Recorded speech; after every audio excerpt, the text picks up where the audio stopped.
want to begin tonight with a story that I heard years ago. It may be apocryphal. I'm not 100% sure it's true, but I haven't been able to track it down. But even if it's apocryphal, I think the point is well taken.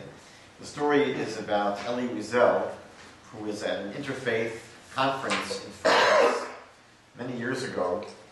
And he was invited to give the talk. And of course, he speaks about the Holocaust. When his talk is over, one of the Catholic participants confronts Wiesel and says, "Wiesel, every time we hear from you, it's the Holocaust, the Holocaust, the Holocaust, the Holocaust. That's all we hear about is the Holocaust from you." So in this story that I heard, Wiesel says to the fellow, "Well, you're right." He said, not too many years ago, 6 million Jews were killed in Europe, and I do speak about it a lot. He said, it's interesting that 2,000 years ago, one Jewish person was killed, and you haven't let us hear the end of it yet. For 2,000 years, we've been hearing about this one Jewish person that was killed. So it's true I speak about the Holocaust. The class tonight will be to try and examine the 2,000-year-old phenomenon of Christian anti-Semitism, I think more accurately called anti-Judaism.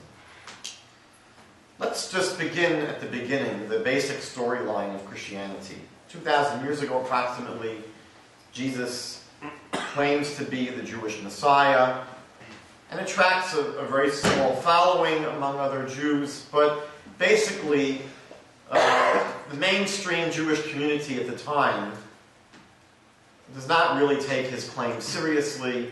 There isn't much that he demonstrates to give them any reason to believe he is the Messiah, and then certainly 3 years after he makes the initial claim and he's murdered by the Romans, it's very clear to everyone that he was not the Messiah. That really should have been the end of the story. We know what happens though. His followers insist that even though he died, he still is the Messiah, and that he would return and bring about the fulfillment of the Messianic promise. So there is a small group of Jewish followers of Jesus that basically stay in the area of Jerusalem. They never started a new religion. They maintain their practice of the Torah, and they maintain their belief that Jesus would come back one day and bring about the utopian Messianic age. But this movement has never really gained any traction in the Jewish world. It's a small little sect. About 20 years later, there is someone who claims to be from a Jewish background, but who grew up in Tarsus, outside of Israel.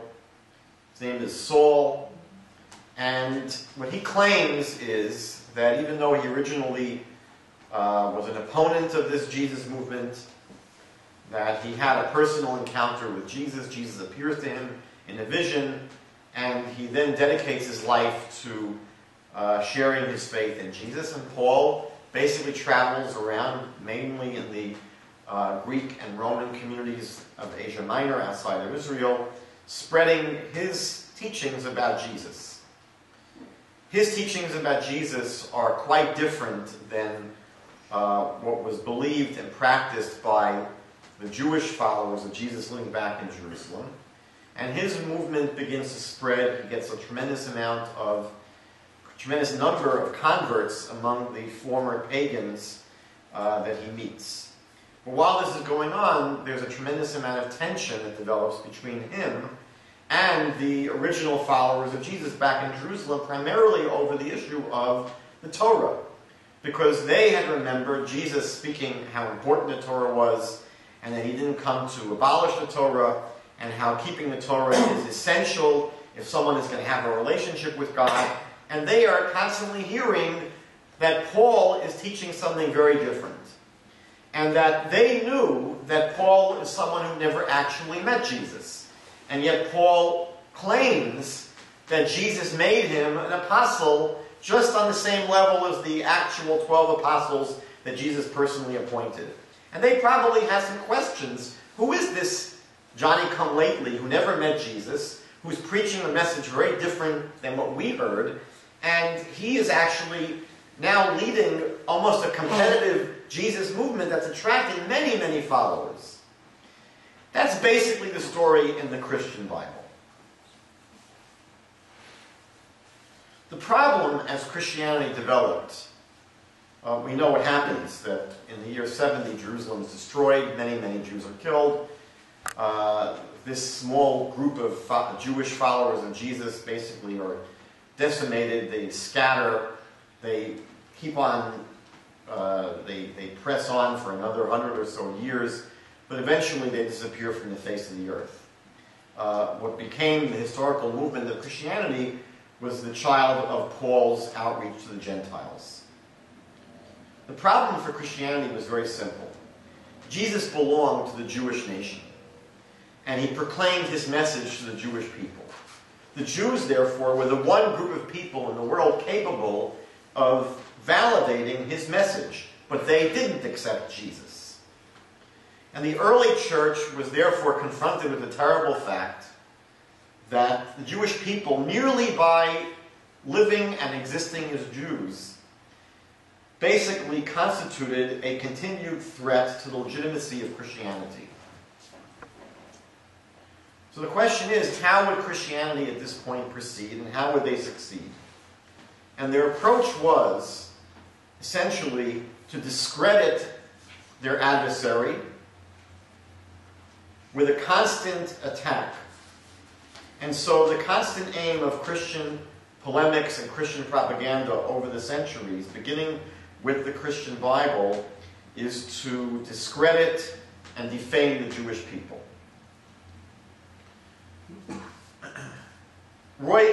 Professor Roy Eckhart, an ordained minister, wrote that the foundations of anti-Semitism and the responsibility for the Holocaust ultimately lie in the Christian New Testament. We're going to study at the beginning of tonight's session a number of passages in the Christian Bible. We won't have time to go through all of them. There really is so much that we could look at.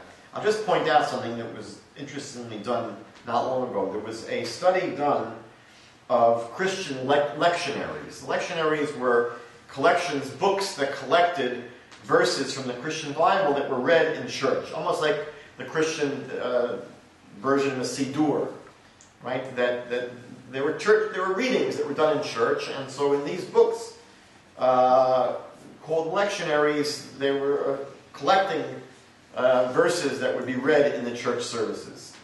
And they found that these lectionaries contained a very high percentage of passages in the Christian Bible that were defamatory to Jews.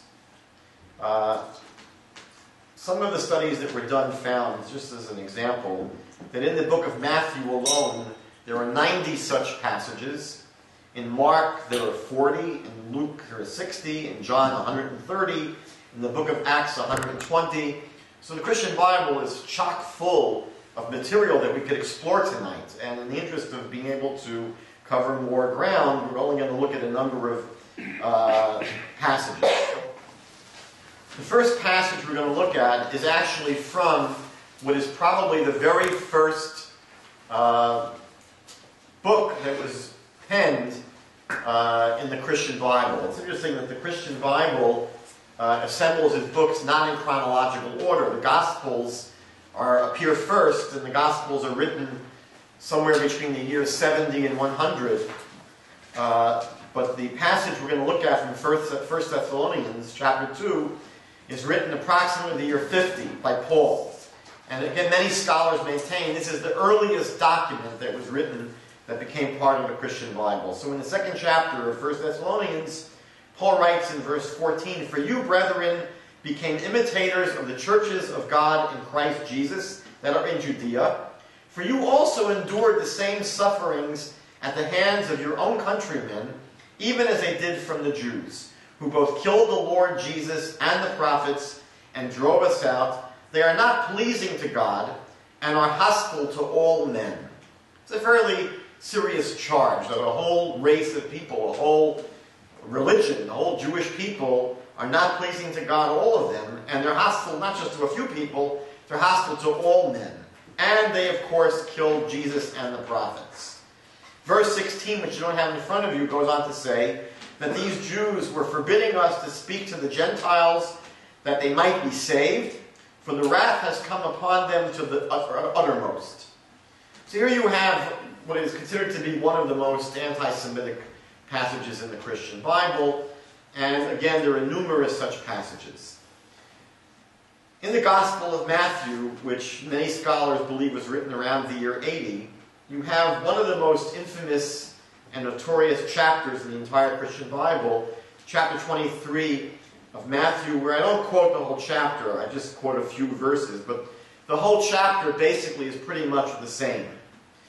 Jesus says to the Pharisees, woe to you scribes and Pharisees. He calls them hypocrites, because you travel around on sea and land to make one proselyte, and when he becomes one of you, you make him twice as much a son of hell as yourselves. Woe to you scribes and Pharisees, hypocrites, for you tithe mint and dill and cumin, but have neglected the weightier provisions of the law, justice and mercy and faithfulness. But these are the things you should have done without neglecting the others. You blind guides who strain out a gnat and swallow a camel. Woe to you, scribes and Pharisees, hypocrites, for you clean the outside of the cup and of the dish, but inside they are all full of robbery and self-indulgence. So you too outwardly appear righteous to men, but inwardly you are full of hypocrisy and lawlessness. So you testify against yourselves that you are the sons of those who murdered the prophets. Fill up then the measure of the guilt of your fathers. You serpents, you brood of vipers, how will you escape the sentence of hell? Now, it's not clear, at least for someone who's reading this as an outsider, that this is necessarily what Jesus said. I mean, there are two possibilities. Either these were the words that Jesus hurled at his opponents in the Jewish community, or it's possible that Jesus never said any of this, or most of it, and these are words that were put into his mouth later on by the writers of the Christian Bible who wanted to give this impression that there was this incredible tension between the Jews and Jesus. It's quite possible that that hostility really wasn't there, and that there was a reason to make it seem as if the real enemies of Jesus were the Jews, his own people. Again, the other possibility is that there was this terrible hostility between Jesus and the Jewish people. One of the constant themes and refrains of the Christian Bible is that the Jewish teachers and Judaism is superficial. Jewish teachers are hypocrites because they practice sort of a formal, superficial kind of religious formalism that's not really righteousness. It's just religion. It's just show. It's just a front. And there's a constant attack in the Christian scriptures against the kind of Judaism that was practiced by the Jews at that time. In the Gospel of Luke, written about the year 90 in chapter 11, Jesus here says to the Pharisees, woe to you Pharisees, because you give God a tenth of your mint, rue, and all other kinds of garden herbs, but you neglect justice and the love of God. So you do all these ritual things, but you don't really have any spirituality about you. You should have practiced the latter without leaving the former undone. Woe to you, because you build tombs for the prophets, and it was your forefathers who killed the prophets. So you testify that you approve of what your forefathers did. They killed the prophets, and you build their tombs. Because of this, God in his wisdom said, I will send them prophets and apostles, some of whom they will kill, and others whom they will persecute. Therefore, this generation will be held responsible for the blood of all the prophets that has been shed since the beginning of the world, from the blood of Abel to the blood of Zechariah, who was killed between the altar and the sanctuary. Yes, I tell you, this generation will be held responsible for it all.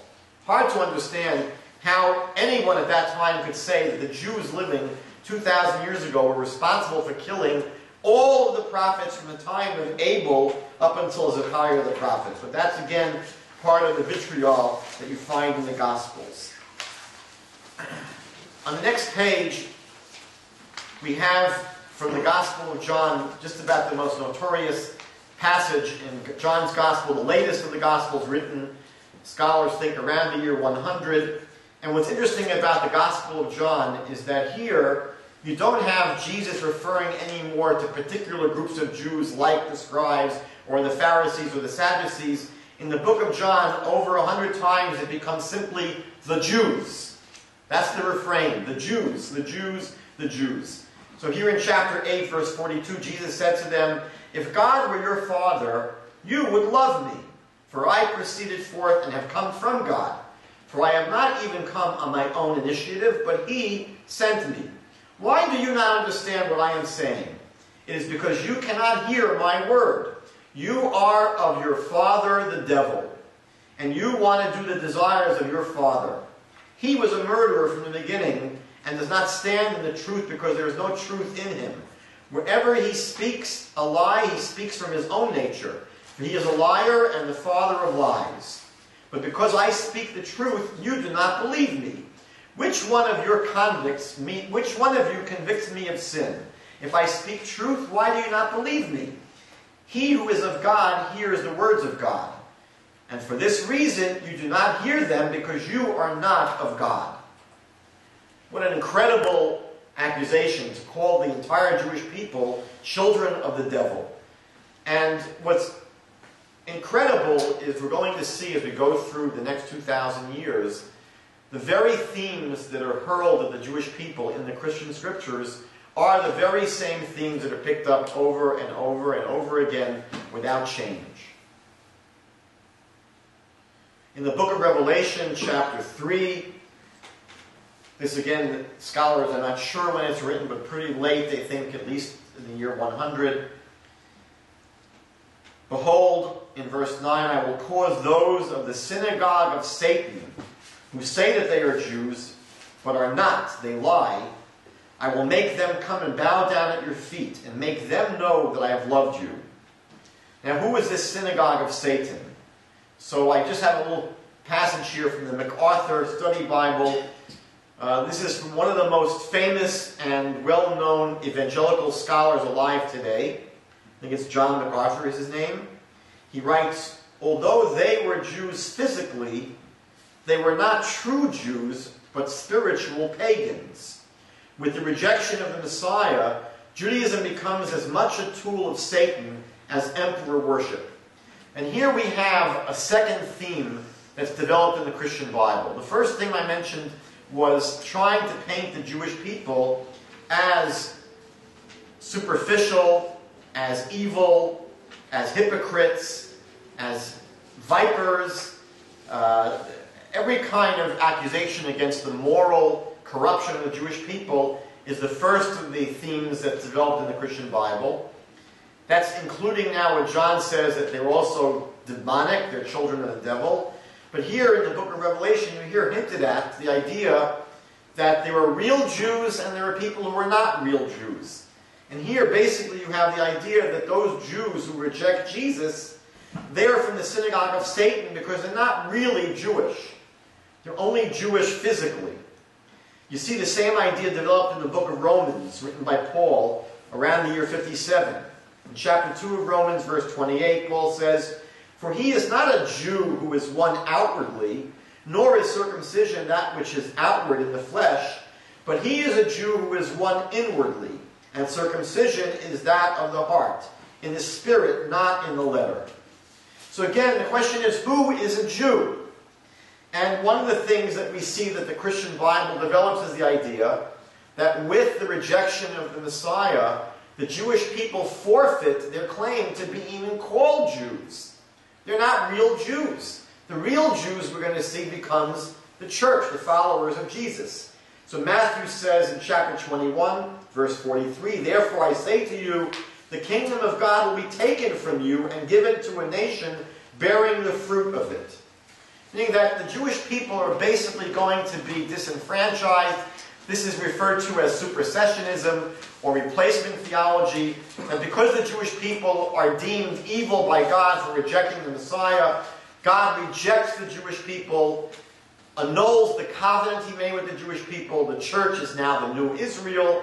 And again, this is a theme which will be repeated over and over again throughout Christian history. We turn to page 3, we get the last of the three themes that are developed in anti-Semitic Christian literature. This is the charge of deicide.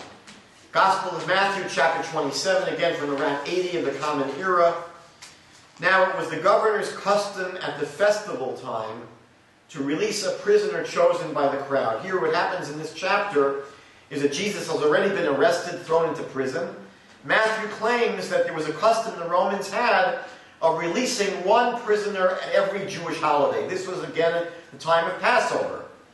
At that time, we're told they had a well-known prisoner whose name was Jesus Barabbas. So when the crowd had gathered, Pilate, who was the Roman procurator at the time, asked the people in the Jewish crowd, "Which one do you want me to release to you? Jesus Barabbas or Jesus who is called the Messiah?" For he knew it was out of self-interest that they had handed Jesus over to him. But the chief priests and the elders persuaded the crowd to ask for Barabbas and to have Jesus executed. "Which of the two do you want me to release to you?" asked the governor. "Barabbas," they answered. "And what shall I do then with Jesus who is called the Messiah?" Pilate asked. They all answered, "Crucify him." "Why? What crime has he committed?" asked Pilate. But they shouted all the louder, "Crucify him." So when Pilate saw that he was getting nowhere, but that instead an uproar was starting, he took water and washed his hands in front of the crowd and said, "I am innocent of this man's blood. It is your responsibility." And all the people answered, "His blood is on us and our children." In the book of Acts, chapter 5, Acts probably written, it's not clear, but somewhere around the year 90, Acts chapter 5, verse 30, "The God of our fathers raised up Jesus, who you had put to death by hanging him on a cross." And they're not speaking here to the Romans, they're speaking here to the Jews. And again, the book of Acts chapter 7, verse 51, "You men who are stiff-necked and uncircumcised in heart and ears are always resisting the Holy Spirit. You are doing just as your fathers did. Which one of the prophets did your fathers not persecute? They killed those who had previously announced the coming of the righteous one, whose betrayers and murderers you have now become." So here we have the three themes of the Christian Bible: Jews as morally corrupt and as demonic, Jews as basically being stripped of their status and replaced by the church because of their crimes, and finally the emphasis and the focus on the charge of deicide, that the Jews, in rejecting and killing Jesus, have rejected and killed God in the flesh.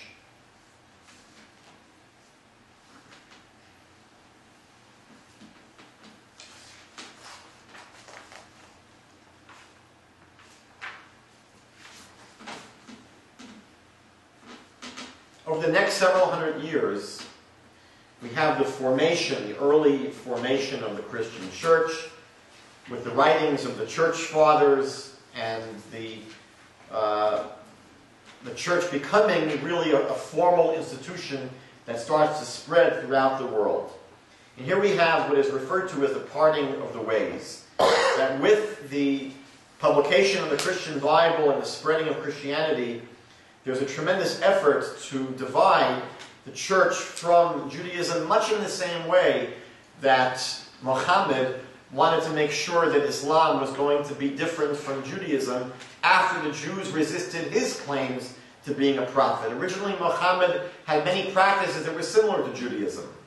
And when the Jewish people did not accept him as a prophet, he then changed those practices to be in opposition to Judaism. So the church ultimately begins to replace Passover with Easter.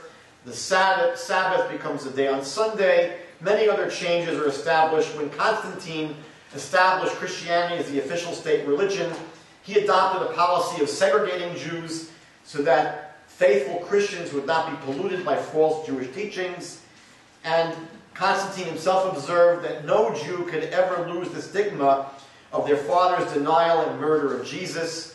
In the first century, there was a writing called the Letter of Barnabas, which spiritualized the Hebrew Scriptures, claiming that the only thing the Jewish Bible did was prefigure Jesus and the church. That was the message of the Jewish Bible. It wasn't about the Jewish people, it was about Christianity ultimately. Again, in the same way that Islam made the claim that the Jewish scriptures only pointed to, ultimately, Islam, and tried to say that Abraham was a Muslim.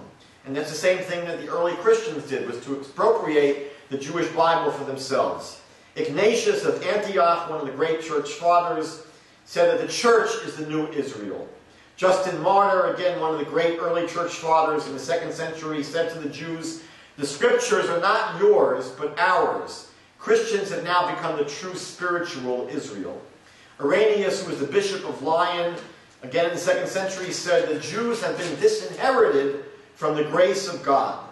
Clement of Alexandria, at the end of the 2nd century, and again, these are not Christian Balabatim, these are not peasants that were not sophisticated. These were the great leaders and teachers of the church that I'm quoting now. Clement of Alexandria said the scriptures have become the sole possession of the church because only the church can understand the scriptures properly. One of the great church fathers in the 2nd century, Origen, wrote that the culprit in the death of Jesus was not Pilate, but the Jewish people who were punished by being crushed in a war and scattered all over the world. And Christians have always seen the destruction of the temple and the destruction of Jerusalem as proof that God was through with the Jews and rejected the Jewish people as a punishment for rejecting Jesus. Origen spoke a lot about replacement theology. He cast the Jewish people as Esau, the older brother, and the church as Jacob, the younger brother, who was to prevail over the older brother. And he said the closeness of God has been removed from them and transferred to the church of Christ. The blood of Jesus falls not only on the Jews of that time, but on all generations of Jews up until the end of the world. The Jews for all time are guilty of deicide. Tertullian in the 3rd century from Carthage in his treatise against the Jews announced that God had rejected the Jews in favor of the Christians. And in the study of 32 of Tertullian's extant works, they found that anti-Judaism played a significant role in 27 of those 32 works. One of the most notorious anti-Jewish preachers was someone named John Chrysostom in the 4th century. He was hailed, and still is hailed in church circles, as the Golden Mount preacher. He was considered to be one of the most spiritual people that ever lived. His sermons are still studied by seminary students. And he wrote the following: "The Jews are the most miserable of all men, lustful, rapacious, greedy, perfidious bandits, inveterate murderers, destroyers, men possessed by the devil. Debauchery and drunkenness have given them the manners of the pig and lusty goat. They are pests to the universe. They have surpassed the ferocity of wild beasts, for they murder their offspring. The synagogue is worse than a brothel. It's a den of scoundrels and the repair of wild beasts. A temple of demons dedicated to idolatrous cults. A cavern of devils, a criminal assembly. For their crime of deicide there is no expiation possible, no indulgence, no pardon. Their odious assassination of Christ was the origin of all their woes. God hates you. It is incumbent upon all Christians to hate the Jews. Anyone who has at any time persecuted, tortured, or massacred Jews has acted as an instrument of divine wrath." Thus spake one of the greatest Christian preachers of all time. Also in the 4th century, Gregory of Nyssa, the bishop of Cappadocia, wrote that Jews are slayers of the Lord, murderers of the prophets, adversaries of God, haters of God, men who show contempt for the law, foes of grace, enemies of their fathers' faith, advocates for the devil, brood of vipers, slanderers, scoffers, men whose minds are in darkness, leaven of the Pharisees. It's interesting, by the way, if you consult with many, many dictionaries today, the word Pharisee is defined as a religious hypocrite. That kind of association with the Pharisees didn't come from studying the Pharisees. It came from studying the Christian Bible and the early church fathers. He calls the Jews the leaven of the Pharisees, assembly of demons, sinners, wicked men, and haters of righteousness. St. Jerome, also in the 4th century, who depended on Jewish help to help him translate the Greek New Testament into Latin. He wrote that all Jews were Judases and innately evil creatures who betrayed the Messiah for money. Jews, he said, are serpents. They wear the image of Judas, and their prayers and psalms are like the braying of donkeys. He urged the persecution of all Jews who would not convert to Christianity. St. Augustine in the 5th century had a basic understanding of Jewish people coming from the story of Cain and Abel. But his lesson was not the lesson of being our brother's keepers.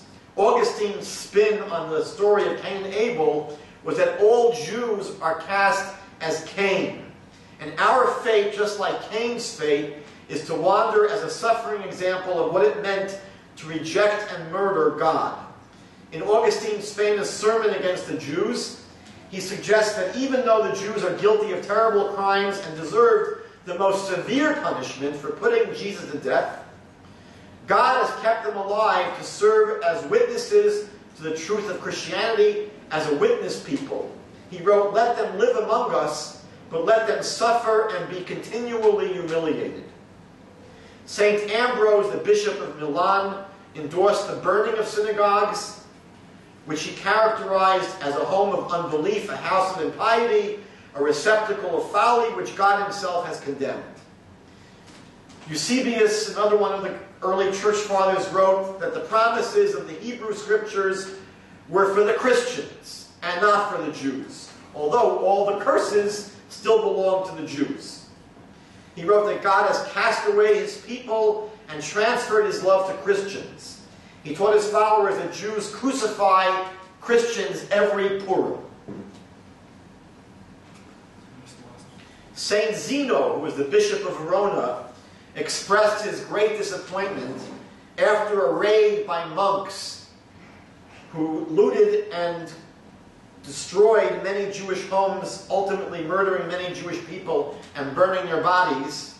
Saint Zeno was disappointed because he felt that many, many more could have been killed. Pope Gelasius I in the 5th century wrote that in the Bible, the whole is often named after the part. And as Judas was called a devil and the devil's workman, he gives his name to the whole race. Jews are called Jews because we come from Judas, the devil. Now, I was, as a kid, several times asked by non-Jewish children, "Where are my horns?" This was not something uncommon that many years ago. Not sure if it happens today that often, but not that many years ago. I was a kid maybe 50 years ago. Several times I remember specifically being asked, "Where are my horns?"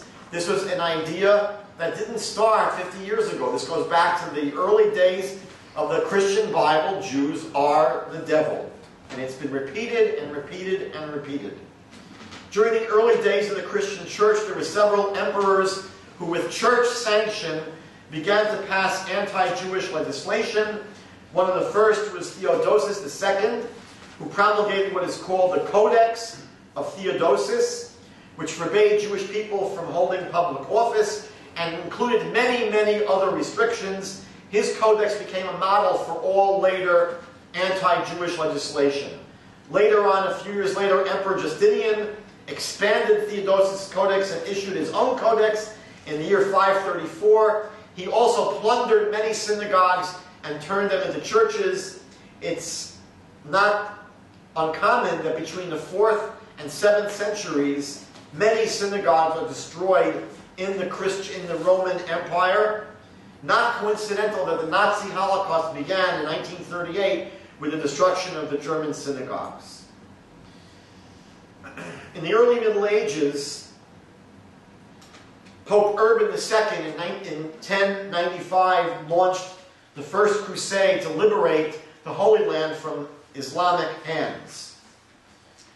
Edward Flannery, a Catholic bishop who wrote the famous book called The Anguish of the Jews, quoted the Crusaders in France who said, "We desire to combat the enemies of God in the East, but we have under our very eyes the Jews, a race more inimical to God than all others. We're doing this whole thing backwards." And so the hordes of nobles and knights and monks and peasants who set out originally to free the Holy Land from the Muslim infidel, suddenly turned on the Jews in their own communities. With the expression, "kill a Jew and save your soul," and with church leaders promising that one's sins would be forgiven if they killed Jews, the Crusaders butchered thousands and thousands of Jews throughout Europe. When they finally came to Israel, the small Jewish community in Jerusalem sought refuge in the synagogue. The Crusaders set the synagogue on fire, marched around it singing, "Christ, we adore thee," while the 969 Jews inside all burned to death alive. During the times of the Crusades, anti-Semitic massacres took place throughout Europe. In Regensburg and Prague, thousands of Jews chose death over baptism. The Jews of Ratisbon, Germany, were taken to the Danube River. They were offered to either convert, or if they did not convert, they would be drowned in the river, which is what happened to them. More than 800 Jews were killed in Worms.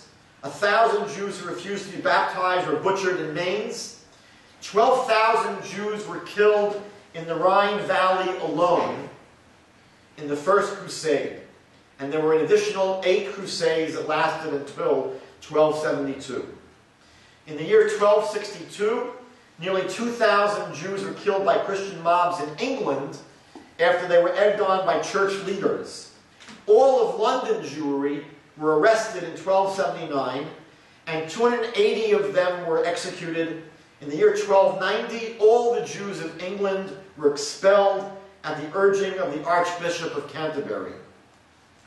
There were some church leaders, like Bernard of Clairvaux, who spoke out against the mass murder of innocent Jews. He was one of the most influential monks in all of history. He was famous for his great love of God. And even though he urged that the Jewish people be not killed, this is what he had to say about the Jewish people. They have a stupidity bestial and more than bestial. They have an intelligence that is coarse, dense, and as it were, bovine. They were an evil seed, nothing in them that was not crude or coarse, be it their occupations, their inclinations, understanding, or even their rites with which they worshiped God. They were a race who had not God for their father, but were of the devil, and were murderers as he was a murderer from the beginning. This is a great friend of the Jews. During the Crusades, approximately 1/4 to 1/3 of the entire Jewish population of Germany and northern France were murdered during the First Crusade alone. After the first 2 Crusades, the German Jews appealed to the crown for help in return for royal protection. They were made serfs and had to pay vast sums of money, becoming the king's property. The custom was this custom of Jewish people having to pay protection money spread to other countries, and church leaders justified all of this by saying the Jews were doomed to perpetual servitude for betraying the Messiah. After the Crusades and during the Middle Ages, the big problem for the Jewish people was that they were the only non-converted minority in all of Europe. That was not good for the Jews. And so the theologians during the Middle Ages picked up from where the church fathers left off. In one study of 100 medieval Christian theologians, it was found that anti-Judaism was a very strong theme in all of their writings. Pope Gregory II mandated severe restrictions against the Jews and outlawed their public employment. Pope Innocent III said that the guilt of the Jews for the crucifixion of Jesus consigned them to a perpetual servitude, and like Cain, they were to be wanderers and fugitives. Jews, of course, were forced into money lending, which was forbidden to Christians, and so Jews gained a reputation for being greedy, a reputation that still persists to this day. In 1290, all the Jews of England were expelled, as I mentioned, and they were taken in by the Dukes of France. But they were expelled repeatedly from France, always allowed to return, until even from France they were finally exiled and banished for good in 1394. In 1215, at the Fourth Lateran Council, called by Pope Innocent III, there was a decree that Jews would have to wear distinctive dress. This often included wearing what was called a badge of shame, some kind of badge, often a circle, sometimes it was yellow. And this trend of having to wear distinctive dress was spread ultimately to Italy, France, Spain, Germany, and Poland. And there were many different papal edicts that sometimes required Jews to wear special hats. They were funny-looking hats. Often they had a horn coming out of it because the horn was supposed to look like the devil. In 1267, the Synod of Vienna had Jews wear these special horned hats. Jews sometimes had to wear yellow collars or red aprons or veils and hoods. Women had to wear bells on their dresses. And some of these codes were in effect until the 1700s. Now in 1348 to 1349, one of the greatest tragedies and disasters of the Middle Ages took place when bubonic plague spread and wiped out about 1/3 of all of Europe's population. They noticed that, or they claimed at least, that Jews didn't seem to be dying in the same numbers. It was quite possible that Jews may not have been affected as badly, although many thousands of Jews did die. But Jewish people have, as we know, special sanitary requirements. We wash our hands in the morning. We bury our dead immediately. And it's possible that because of these sanitary hygiene requirements and regulations, Jews may not have suffered as badly during the bubonic plague. Nonetheless, we were blamed for the entire plague. It was claimed that Jews secretly contaminated the wells of Europe with a poisonous mixture of spiders, frogs, lizards, and the hearts of Christians mixed together with the sacred elements of the communion service. The Jews came up with this concoction and poisoned the wells. As a result, frenzied mobs of Christians set upon their Jewish friends and neighbors. Over 200 Jewish communities throughout Europe were wiped out. In Poland, where they escaped relatively lightly, over 10,000 Jews were killed. But many more than 10,000 were killed just in the 3 cities of Erfurt, Mainz, and Breslau alone in Germany. In all, hundreds of thousands of Jews were butchered by frantic Christian mobs during the Black Plague.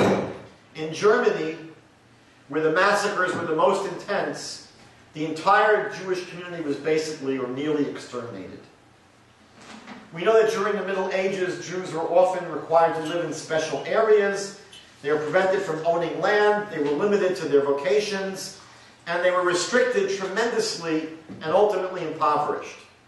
One of the other incredible accusations leveled against the Jewish people during the Middle Ages was that we were thought to worship Satan in our synagogues. And the accusation often leveled against us was that we would break into churches, steal their communion wafers, bring them back to our synagogues where we used them, and we offered up prayers to the devil. We took knives and we stuck it into these communion wafers to torture the body of Jesus over and over. Of course, this was a time before the Protestant Reformation. Protestants believed that the wine and the wafer had just become the body and blood of Jesus symbolically. But at the time in the Middle Ages, the Catholic Church believed in the miracle of transubstantiation, where they believed that the wine was literally the blood of Jesus and the wafer literally became his body. So they saw the Jewish people sticking knives into this wafer as a way for Jews to continually and repeatedly torture Jesus over and over and over again. On some occasions, people who claimed to have witnessed these tortures claimed that the crackers, the pieces of matzah, moans and cries came out from the crackers. And on more than one occasion, it was claimed that blood gushed out when the Jews pierced the wafers. In 1243, Berlin's entire Jewish community was burned alive for allegedly torturing a wafer in the first such of these cases. In 1298, not long afterwards, Rottingen's entire Jewish community was burned to the stake after being accused of desecrating the host. And their attackers then went on to massacre Jews elsewhere in Germany and Austria, according to some estimates, killing over 100,000 Jews and decimating 140 communities. In Prague, in the year 1389, the Jewish community was accused of attacking a monk who was carrying a wafer. The Jewish neighborhoods in Prague were surrounded by Christian mobs and offered the choice of baptism or death. 3,000 Jews were ultimately murdered. A charge of host desecration was reported as late as 1836 in Romania. These ideas do not die out quickly. One of the most pernicious accusations that was leveled against the Jews in the Middle Ages was the blood libel. The first accusation was made in 1144 against the Jews of Norwich, England. It was claimed they took a Christian child before Easter, tortured him with all the tortures that Jesus was tortured with, and then they crucified the child and buried him. A Jewish convert to Christianity testified that Jews were required to sacrifice a Christian child each year, the choice of place being made at an annual convention of rabbis. One of the greatest sources of trouble to the Jewish community during the Middle Ages came from converted Jews. Jews that converted to Christianity were often the most vicious and brutal persecutors of their own people.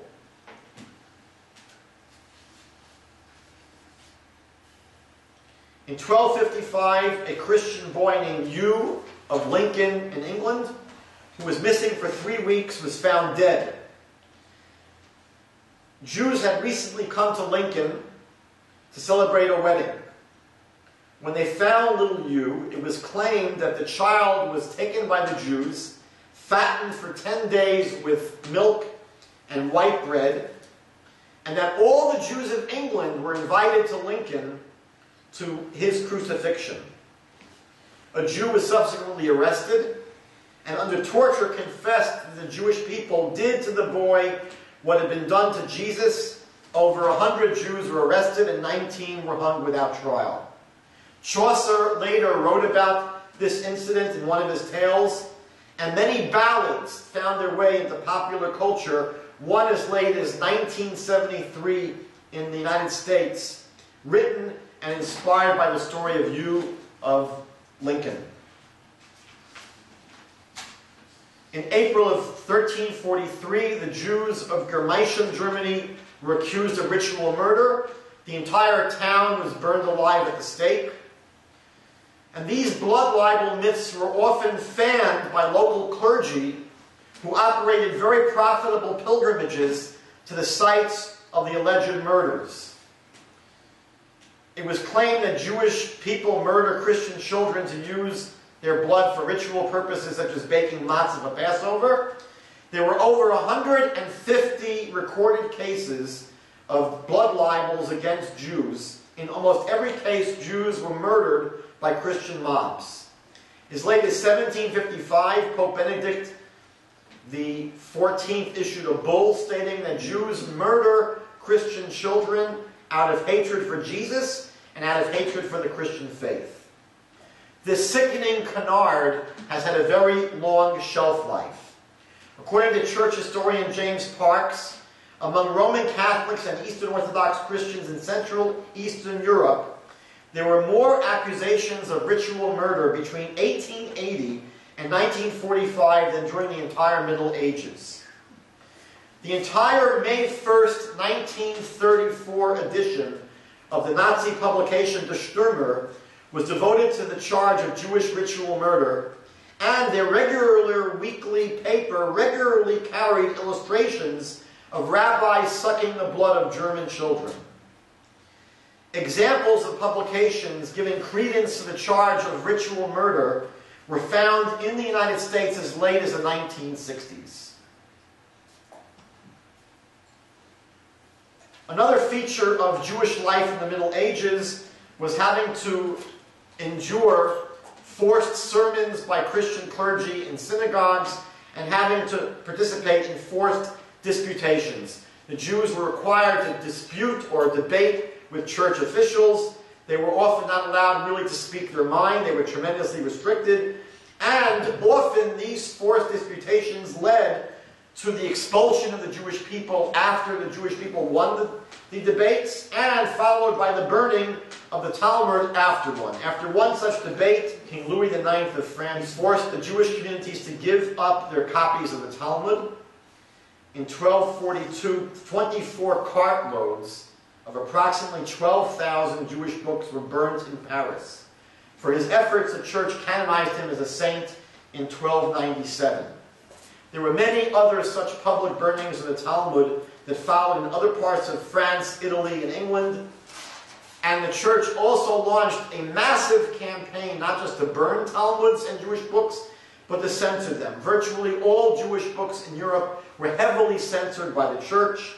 The last public burning of the Talmud took place in Kamenetz, Poland in 1757, when 1,000 volumes were thrown into a pit and burned.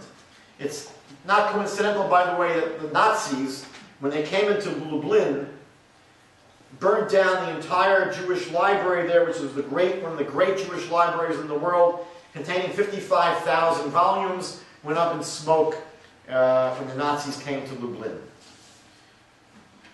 Now, after the Christians reconquered Spain from the Muslims in the 13th century, the Dominican friars launched an all-out campaign to either convert, exile, or kill the Jewish population in Spain. There was massive pressure that was brought to bear on the Jews: economic pressure, bribes, forced sermons, forced debates, threats of death. In the 1390s, there were very hateful sermons preached against the Jews, and by 1390, the synagogues of Seville were shut down. In 1391, a huge pogrom broke out and spread throughout Spain and Portugal. It destroyed over 70 Jewish communities, murdering over 50,000 Jews. By 1412, Spanish Jewry was reeling as a result of all this pressure, and tens of thousands of Jews converted. However, the Spanish did not necessarily trust all these Jews. They suspected that they were secretly practicing Judaism. So in 1480, King Ferdinand and Queen Isabella of Spain established a tribunal to purge the church of those who clandestinely clung to their Jewish faith, and to safeguard the church from Jewish influence.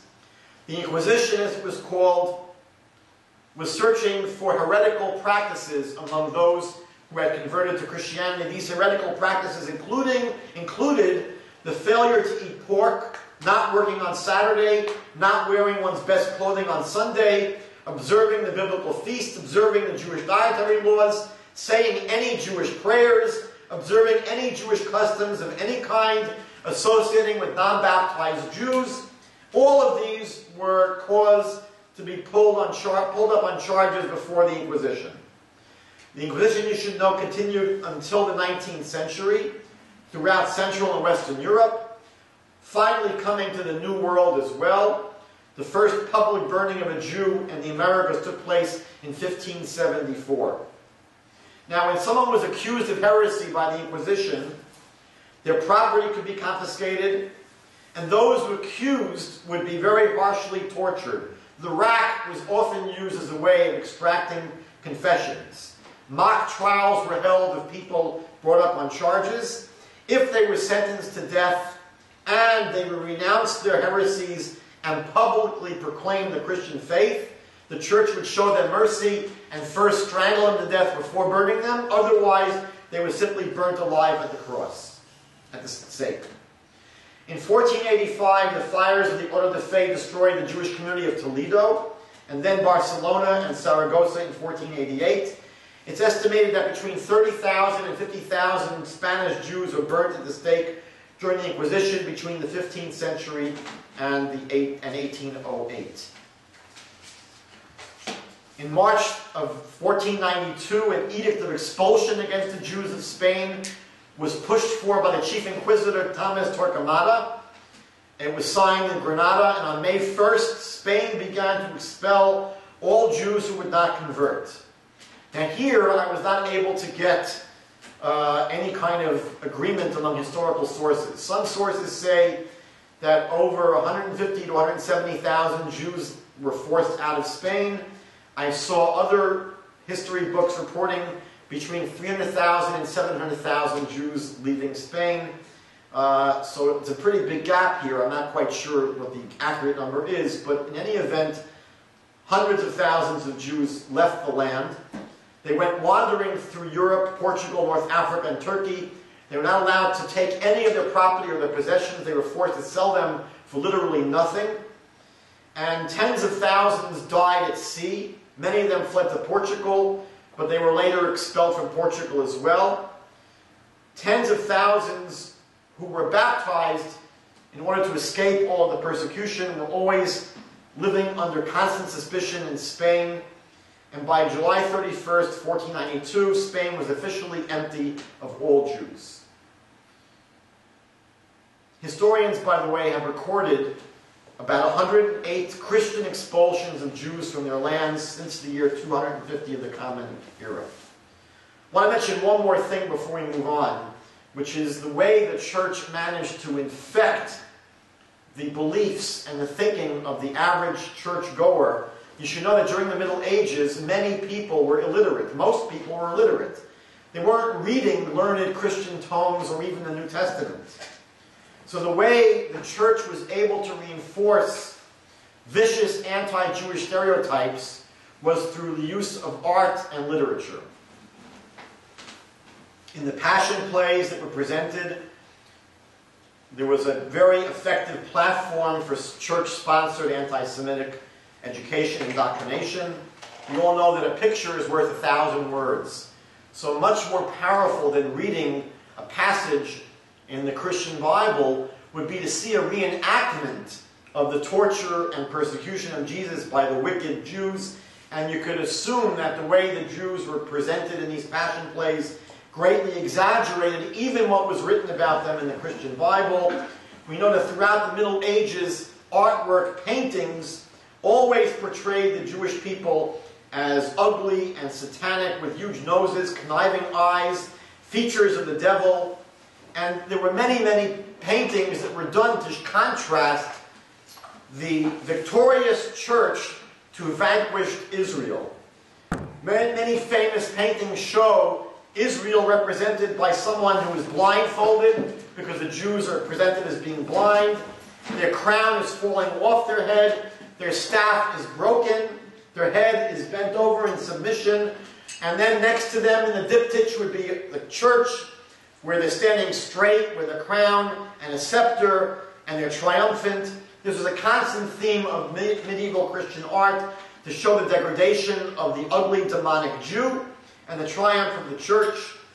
And this took place not just in paintings and passion plays, but in popular theater such as Shakespeare's Merchant of Venice, which again propagated stereotypes about Jews. This kind of propaganda through art and literature was very powerful in indoctrinating Christian lay people. Into modern times, we'll begin now with the Protestant Reformation. There was a significant revolution in the world of Christendom when Martin Luther in the 16th century was scandalized by the conduct of the Catholic Church. He presented his Reformation as a way to clean up the world of Christianity, and he criticized the Catholic Church in 1523 for their treatment of the Jews.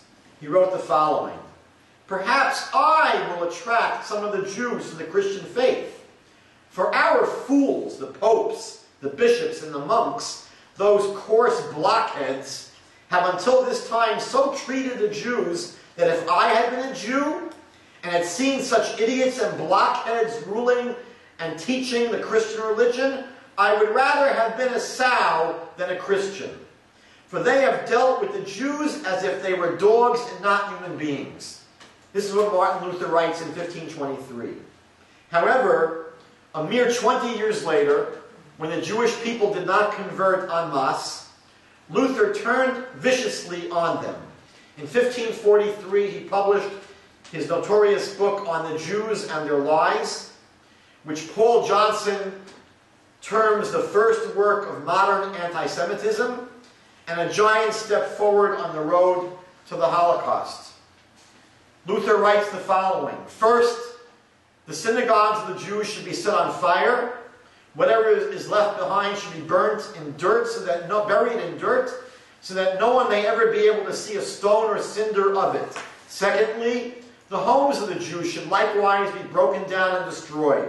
Thirdly, Jews should be deprived of their prayer books and Talmuds. Fourth, rabbis must be forbidden under threat of death to teach anymore. Fifth, passport and traveling privileges should be absolutely forbidden to Jews. Sixthly, they must be stopped from money lending. Seventh, their property should be seized.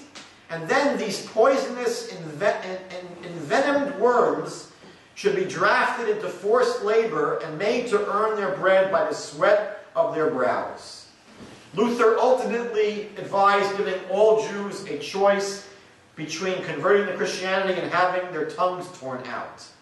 Luther later wrote, "Verily, a hapless, wicked, venomous, and devilish thing is the existence of these Jews, who for 1400 years have been and still are our pest, torment, and misfortune. They are just devils and nothing more.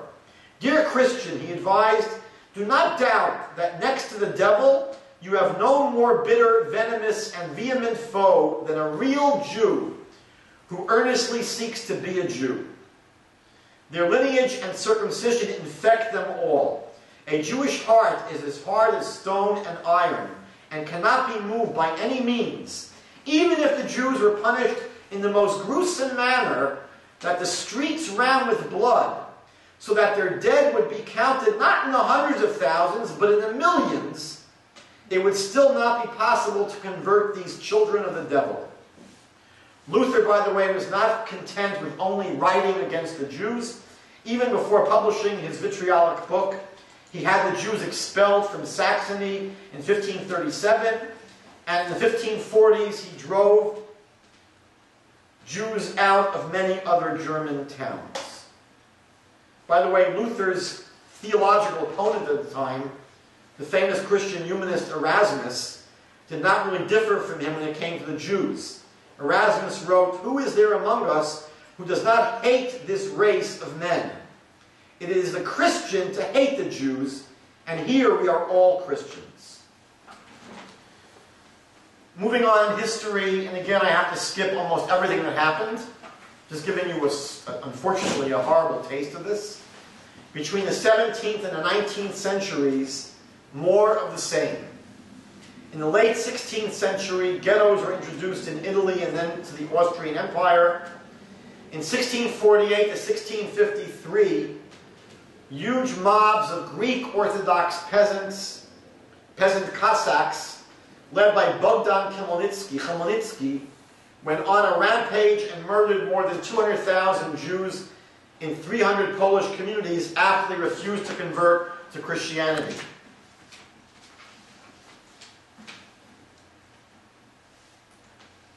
With the partition of Poland in the 18th century, over 600,000 Jews were added to the Russian territory. By 1800, there were now 1,350,000 Jews under the control of the Tsars. The Jews in Russia were restricted to living in the Pale of Settlement. There were harsh economic conditions and restrictions placed upon the Jews. They ultimately became impoverished. The intent of the Tsars from the outset was to get them to either convert or to leave. Virtually no one converted. In 1827, the decree of the Cantonists took place, where children as young as 12 years of age were taken from their homes for 25 years of military service. Their training was meant not just to train them as soldiers, but as to strip them of their Jewishness and pressure them into embracing Christianity. Many died of malnourishment and mistreatment. Less than one half of them ever returned home.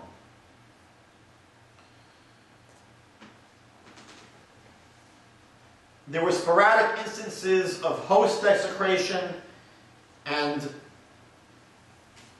libel, the blood libel occurring in the 18th and 19th century.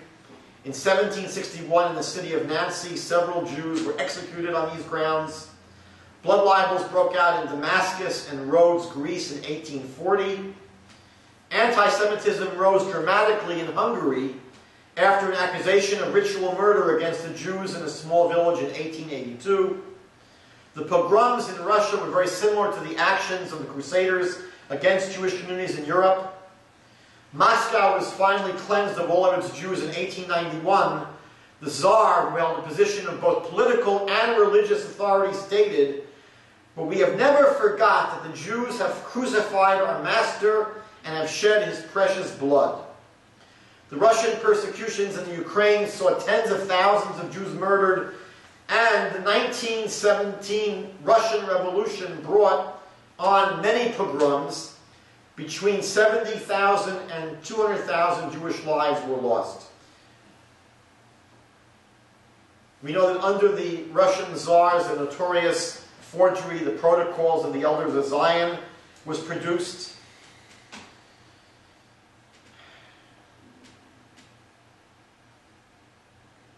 There was a Jesuit journal called Civilta Catholica,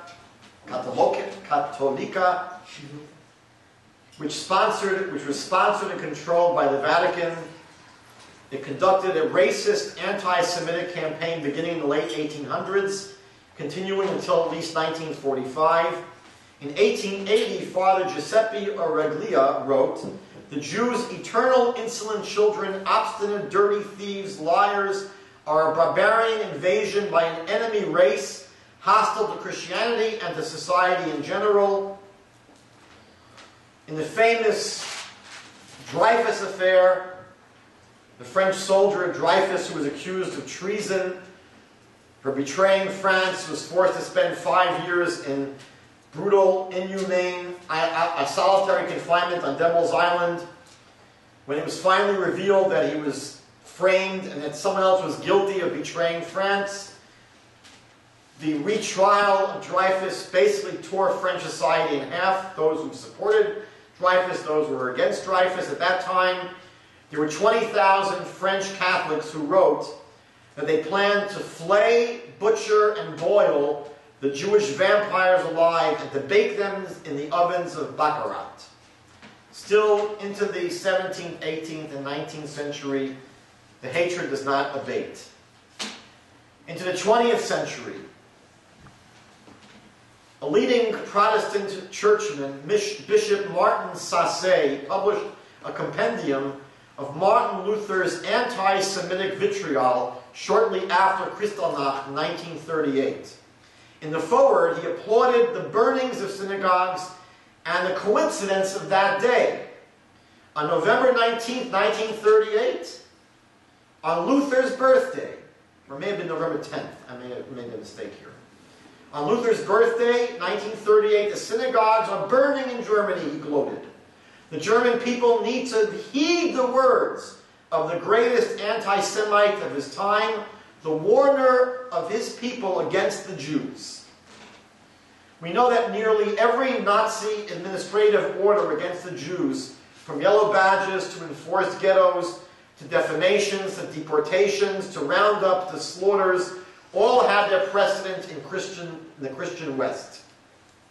Millions of Jews had already been murdered in Europe before Hitler was even born. The churches and their theologians, who formulated views that saw the Jews as less than human, or even as inhuman, as devilish, as satanic, they proclaimed the Jews as traitors, murderers, plague, pollution, filth, and insects, long before the Nazis called the Jews these same terms. In 1934, after Hitler had seen and watched a passion play, he declared that the whole world over should see this passion play. Then they will understand why I despise the Jews and why they deserve to die. Eliezer Berkovitz wrote in his incredibly important book, Faith After the Holocaust, that after 19 centuries of Christianity, the extermination of 6 million Jews, among them 1.5 million children, carried out in cold blood in the very heart of Christian Europe, encouraged by the criminal silence of virtually all of Christendom, including the infallible Holy Father in Rome, it was all the natural culmination of the spiritual bankruptcy of the Christian religion. A straight line leads from the first act of oppression against the Jews and Judaism in the 4th century to the Holocaust in the 20th century. Many authors have said and have written that the Holocaust did not erupt in a vacuum. It was only centuries of Christian antipathy that helped implant a cultural seabed where German racial anti-Semitism could grow. A Holocaust would have been unthinkable without 2,000 years of Christian history and hatred and persecution. In 1933, the Lutheran Gerhard Kittel, one of history's greatest theologians and New Testament scholars, wrote a book on how Germany should deal with its Jewish problem. He wrote, "Extermination would be impractical. Zionism not possible. Assimilation would corrupt the German race and would be the worst solution at all. Rather," he said, "the Jews would have to accept discrimination and defamation as their fate.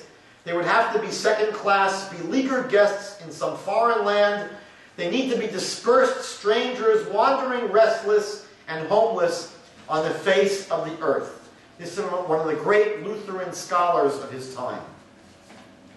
Even the beloved and martyred Dietrich Bonhoeffer, who was martyred for his opposition to Hitler, held deep prejudices against the Jews. In 1939, he wrote, "The Church of Christ has never lost sight of the thought that the chosen people who nailed the Redeemer of the world to the cross must bear the curse for its action through a long history of suffering." One of the most implacable foes of the Jews was a Catholic priest named Tiso from Slovakia. He was very anxious to get rid of all the Jews in his area. Before Passover in 1942, one of the leading rabbis in the area approached Archbishop Kometko, who he had known from happier days, to try to have him intervene with Tiso. He was told by his friend the following: "This is no mere expulsion. There in Poland, you will not die of hunger or pestilence. There they will slaughter you all, old and young, women and children in one day. This is your punishment for the death of our Redeemer. There is only one hope for you, to convert all of you to our religion. Then I shall effect the annulling of this decree." Again, these are the leaders of the churches. Another rabbi was able to escape from his transport to Auschwitz and went to the residence of the papal nuncio to intercede with Tiso. This is what he was told: "This, being a Sunday, is a holy day for us. Neither I nor Father Tiso occupy ourselves with profane matters on this day." He said, "There is no innocent blood of Jewish children in the entire world. All Jewish blood is guilty. You have to die. This is the punishment that has been waiting for you because of that sin." Martin Gilbert wrote an important book on the history of the Holocaust, and he reported on a massacre of Jews in Poland that took place on September 2nd, 1942. The Polish police who took part in this massacre spoke of how, after machine gunning thousands of Jewish men, women, and children and throwing their bodies into mass graves, they then went to church on the following Sunday morning with their families as if nothing had happened. They suffered no feelings of guilt. After all, they were only murdering Jews with the blessings of their priests who inflamed them from the pulpits on Sundays. At a war crimes trial in 1958, a Lithuanian minister was asked why he remained silent in the face of all the terrible shootings that he had witnessed. His reply was that he believed the scripture verse was being fulfilled, which said, "May his blood be on us and on our children." Here in Canada, Irving Abella and Harold Tropper wrote a landmark book, None is Too Many, claiming that Canadian churches practice silence as Canada callously closed its doors to Jewish refugees during the 1930s and 1940s. This silence of the Canadian churches was later confirmed in another book by Alan Davies and Marilyn Nevsky called How Silent Were the Churches? Canadian Protestantism, and Jewish plight during the Nazi era. In the wake of Kristallnacht, 1939, John Inkster, who was a minister of Knox Presbyterian Church in Toronto, suggested that the Jews were not blameless for the Holocaust because they had failed to embrace Christianity. There was a famous incident where a Protestant minister, Bishop Hole, visited Adolf Eichmann 14 times in jail in order to try and convert him to Christianity and save his soul from going to hell. He later gave an interview to a Toronto newspaper, and he said that the 6 million victims of the Nazis were doomed to perish in hell and would not enter paradise because they had not accepted Jesus as their Messiah. He also said that Eichmann's crimes were not as great as those of the average person who denies Jesus as the Redeemer. Even though the Holocaust was the most extreme manifestation of Jew hatred in the 20th century, unfortunately, it wasn't the only manifestation of Jew hatred in the 20th century. In 1903, there was a pogrom in Kishinev, which began after a Christian boy was found dead, and Jews of Kishinev were accused of using his blood for Passover matzah. 49 Jews were killed, hundreds were wounded, 700 homes were looted and destroyed. In 1913, in Kiev, there was a sensational trial of Menachem Mendel Beilis for murdering a Christian child and using his blood for matzah. In 1928, the Jews of Messina, New York, were accused of kidnapping and killing a Christian girl. During the 1930s in the United States, the Catholic priest Charles Coughlin broadcast unrelenting hatred of Jews during his extremely popular radio program.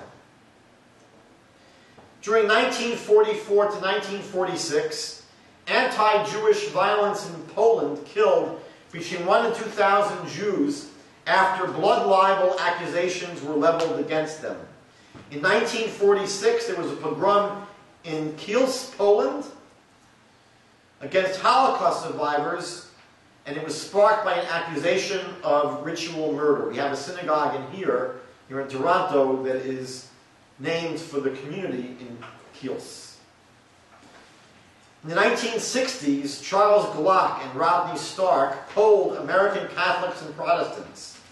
Despite all the progress in ecumenical harmony, they found that half of those interviewed believed that all Jews were responsible for the death of Jesus, and that they could not be forgiven until they converted to Christianity, and that God punishes the Jews because they rejected Jesus, and that Jews are responsible for their own suffering. On August 22nd, 1980, the Reverend Bailey Smith, the head of the Southern Baptist Convention, the largest Protestant denomination in the United States, publicly announced that God does not hear the prayers of a Jew. The idea that 6 million Jews perished in the Holocaust has been questioned by many Christian writers and clergy over the past 40 years. A bishop in the traditional Catholic Church in Quebec asserted that the Holocaust may be a very big lie. Over the last number of years, evangelical leaders, including the late Jerry Falwell and the highly influential Pat Robertson, who even ran for U.S. president in the 80s, have invoked anti-Jewish stereotypes of Jews controlling the media and Jewish bankers being part of a worldwide conspiracy aimed at global domination. In the years between 1997 and 2004, the number of Americans who professed the belief that the Jews were responsible for the death of Jesus rose dramatically between 1997 and 2004. According to research done by the Pew Research Center in Washington, D.C., among people under the age of 30, 34% believe the Jews responsible, up threefold from the 10% who thought that in 1997. Overall, among all age groups, the percentage went up from 19% to 26%. What might account for this rise in numbers? The study was done shortly after the release of Mel Gibson's film, The Passion of the Christ, which embellished the already anti-Semitic gospel accounts with visions of various Christian mystics that had Jewish children morphing into devils and other ugly Jewish stereotypes. Vicious anti-Semitism exists today in all branches of the Christian identity churches, and there is no lack of crude anti-Jewish sentiment being spewed regularly today in print and electronic media from hate-filled Christian ministers like the Reverend Ted Pike. I'm on his mailing list, I read his garbage.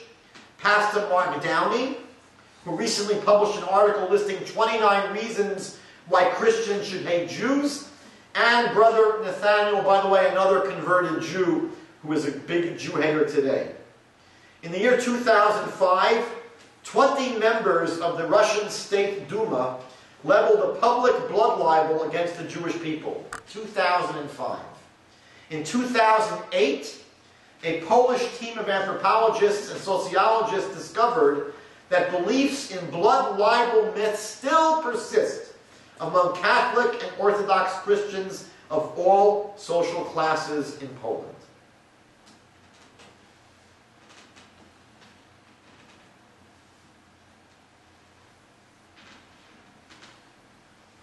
The Jews were accused of killing Jesus. One wonders who really killed Jesus by ignoring and perverting his teachings, and by stripping him of all his Jewishness. Think of the fact that Jesus proclaimed he didn't come to do away with the Torah, that Jesus was someone who observed the Torah, who wore tzitzit, who told Jewish people to keep the Torah. And what happens to this poor Jew living 2,000 years ago? He is turned within a short period of time into someone who is no longer seen as a Jew. He is represented as some kind of someone from Iceland or Holland with long blonde hair. And for so many hundreds of years, most Christians were not aware of the fact that Jesus was a Jew. And here, a Jesus who taught his followers, again, if he said these words, "Father, forgive them, they know not what they do." And here you have 2,000 years of people basically perverting and ignoring all of his teachings, destroying his identity, stripping him of all his Jewishness. Who really did kill Jesus? The Jews or his own followers? During the Shoah, as we just learned, during the Holocaust, most Christian churches and Christians either stood by in silence or actually collaborated with other Christians in murdering Jews. So, most Christians became involved directly or indirectly with what they claimed to despise, which are murderous Cains. It was the Jew who was described as the murderous Cain. But who really has been the murderous Cain over the last 2,000 years? The old expression goes that when you point your finger at someone, you have 3 fingers pointing back at yourself. And one wonders when the Christian church fathers and theologians during the past 2,000 years accused the Jewish people of the most ugly things possible, were they really describing themselves more than they were describing their opponents? It's also no credit to Christianity that so many of the evil canards that they spread over the past 2,000 years have now been picked up and used by Islamic extremists. So while today you may not hear many church leaders advocating the idea that Jewish people kill children to use their matzah for blood, this is widely circulated in Arab and Muslim cultures. They didn't get it out of thin air. This is the kind of evil and libel and slander they were able to very easily cherry-pick from their Christian predecessors. Franklin Littell, who wrote a very important book called The Crucifixion of the Jews. Littell was a professor at Temple University, associated with the National Council of Churches and National Council of Catholic Bishops, wrote, "The murder of 6 million Jews by baptized Christians, from whom membership in good standing was not, and has not yet been withdrawn." None of these people was ever excommunicated for being part of the Holocaust. He said, "raises the most insistent question about the credibility of Christianity. In Matthew chapter 7, verse 16, Jesus says, "You will know them by their fruits." You will know them by their fruits. And 2 verses later he says, "A good tree cannot produce bad fruit." One wonders about the credibility of Christianity and the entire Christian enterprise if what has produced over the past 2,000 years has been so incredibly ugly and vicious. Something probably was not 100% kosher at the core. Finally, one final thought. Rosemary Reuther, I'm not sure how to pronounce her name, wrote the following. She says, possibly anti-Judaism is too deeply embedded in the foundations of Christianity to be rooted out entirely without destroying the whole structure. Let me repeat what she said. Perhaps anti-Judaism is too deeply embedded in the foundations of Christianity to be rooted out entirely without destroying the entire structure. I would disagree. I think that it's possible that it could be rooted out, and I will suggest that we are seeing the possible movement in history where it may indeed be rooted out. The entire conflict between the church and the Jewish people, as I mentioned earlier tonight, developed because the church moved away from its Jewish roots. Paul basically abandons Judaism and starts a new religion which is 100% diametrically opposed to Judaism, called Christianity. During the development of this new religion, there are some serious diversions from Judaism. One is the worship of a human being, where the earliest followers of Jesus merely thought he was the Messiah. Historical Christianity came to see Jesus as God in the flesh. According to Judaism, this is idolatry. This is the worst kind of mistake that we can make theologically, to worship a creation of God rather than only the Creator. The second great mistake of Christianity was to strip it of its connection to the Torah, to strip that not just from Christianity, but from Jesus himself. And I believe that what's happening today, possibly, is that the church is beginning to re-examine itself. The church is beginning to look at where it came from. Many, many thinking Christians today are studying their own Bible with an eye to asking the question, who really was Jesus? Was Jesus more like Thor the Viking, or was Jesus more like some 2nd century rabbi? And I think that what many Christians are coming to realize is that the kind of Jesus that they have been worshiping for 2,000 years may have very little to do with the Jesus who walked 2,000 years ago. The Jewish Bible says in the book of Deuteronomy chapter 4 that one day all the nations of the world are going to come to accept the beauty and the wisdom of the commandments of the Torah. For 2,000 years, Christianity has attacked the Torah, has negated the performance of the mitzvot. As Paul says in the book of Galatians, if you become circumcised, then Christ is of no benefit to you. Paul kept on repeating his charge that you are now no longer under the curse of the Torah. And I believe that now more and more Christians are beginning to explore the Torah, to read a chapter like Psalm 119, which 176 verses speaks about the glory of the Torah, the beauty of the commandments, how delicious they are, how sweet they are, how precious they are. And I believe the church is beginning to say, maybe we went off course 2,000 years ago in our negation of the Torah. The book of Zechariah, chapter 8, verse 23 says that in the future, at some time before the Messianic age commences, that people from all over the world are going to grab hold of a Jew and say to the Jew, we want to follow you, we've heard that God is with you.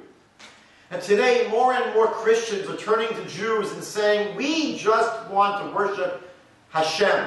We just want to worship the Creator. We don't want to worship any intermediary. We don't want to worship a human being. And there's a movement among Christians that is rethinking the idea that Jesus was God in the flesh. Maimonides wrote famously that possibly one of the reasons that God allowed Christianity to spread was a way of preparing the world for the ultimate Messiah to come. Maimonides suggests that if the Messiah showed up to a world that was pagan, they would not know who he was or what he was talking about. And so, possibly, Maimonides suggests that the spread of Christianity and Islam, basically to become the dominant religions in the world, are seeding the world with Jewish ideas. Now Maimonides says the world, and he wrote 700 years ago, now the world is familiar with the Jewish Bible. Now the world is familiar with Jewish concepts like Torah and Messiah. And so when the Messiah finally does come, it won't be irrelevant to a world that exists or lives among the daughter religions of Judaism. For so long, these daughter religions of Judaism have been acting out a violent Oedipal reaction to their parent religion. That for 2,000 years, in order to deal with the contradiction between Judaism and their religions, there has been hate. But I believe, at least in the Christian world, at this point that we're speaking now, I can't speak at this point for what's going to happen in the Islamic world, I believe that many Christians are beginning to rethink who they are, where they come from, who was Jesus, what is Christianity, what is its relation to Judaism. And I believe that there's a possibility that they will be able to make this reevaluation. They will be able to ultimately come to possibly what Jesus may have actually been teaching. The primary teaching of Jesus was that the kingdom of God is at hand. He never taught any of the official doctrines of Christianity. He basically taught that the kingdom of God is at hand and that people could hasten its coming by living righteously, by repenting, by changing their behavior. And I believe that the possibility exists that within the not too distant future, we may see more and more and more people in the world of Christianity return to the teachings of their mother religion, either to embrace Judaism or to embrace a Noahide path, and to rid themselves of their anti-Jewish prejudices, to really come to a deep appreciation and love for the parent that gave birth to them.